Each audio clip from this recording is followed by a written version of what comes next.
บายดีพี่น้องทั้งภายในและต่างประเทศมื้อนี้เสียสายโทรมาให้ไปมัดเขาช่วยไปช่วยเสียสายมัดเขา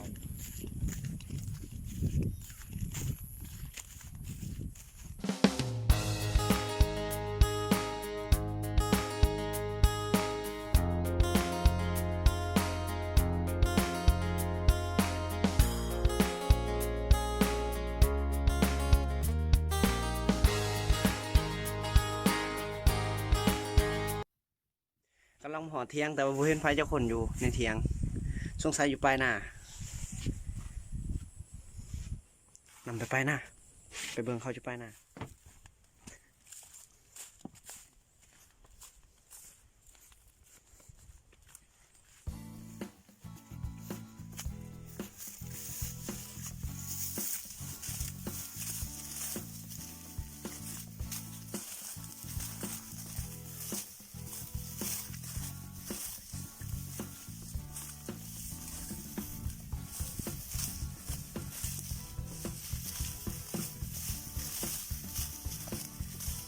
โอ้ยมัดเขาผู้เดียวบ่อ้าย เดี๋ยวสิเจ้า ไปตายทะเลมดหมู่ครูหา โมกูไปตายเพิ่นล่ะมาตัวนี้มันเกิดเอาใส่เด้อ ห้องห้ามเอาไปนี่ในเบิ่งหา ก็ดาวเพิ่นมานี่ก่อนดีใช่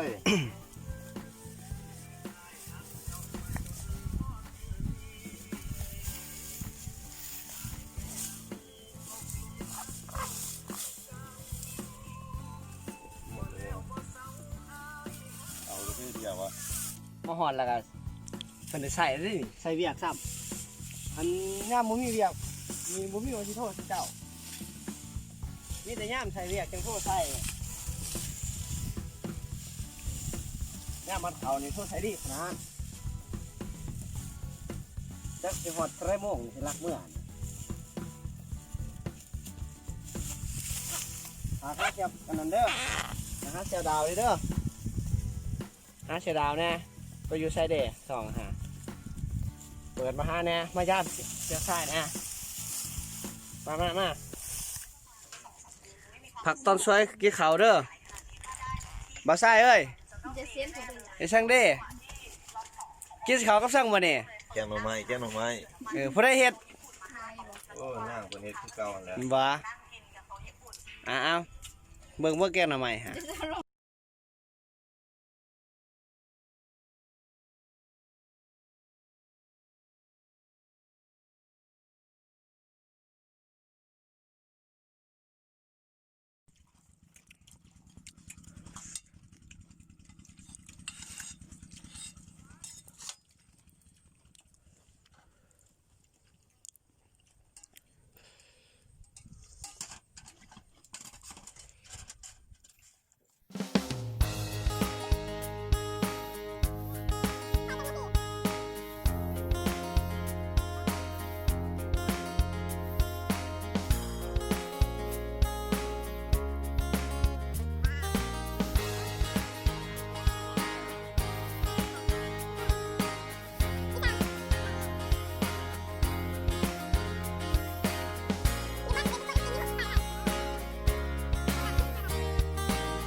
เฮีย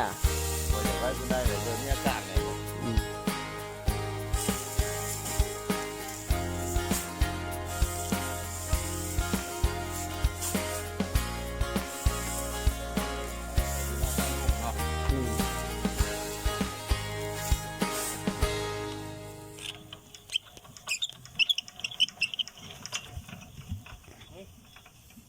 บ่ได้เล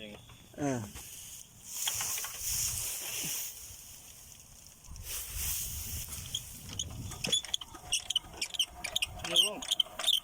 ลงตามไปเลย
เฮ้ยเกือบตาย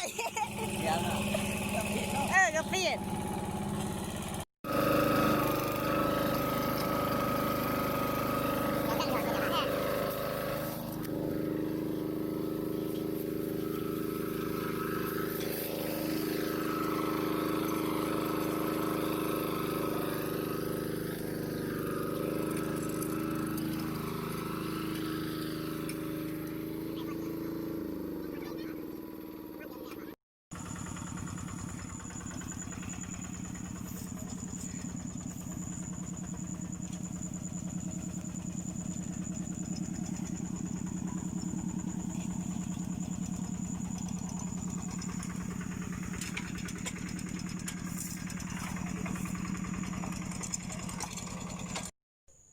ขอบใจได้เชียร์ไซเดอร์มาเนี่ย ใจขอบใจ มาฮอดนี่ก็จะเข้าก็อันนั้นคำมือตื่นต้านแล้วก็จะเข้าจบคลิปที่เพียงเท่านี้เนาะเป็นจะได้กับฝากกดไลค์กดแชร์เด้อตั้งช่อง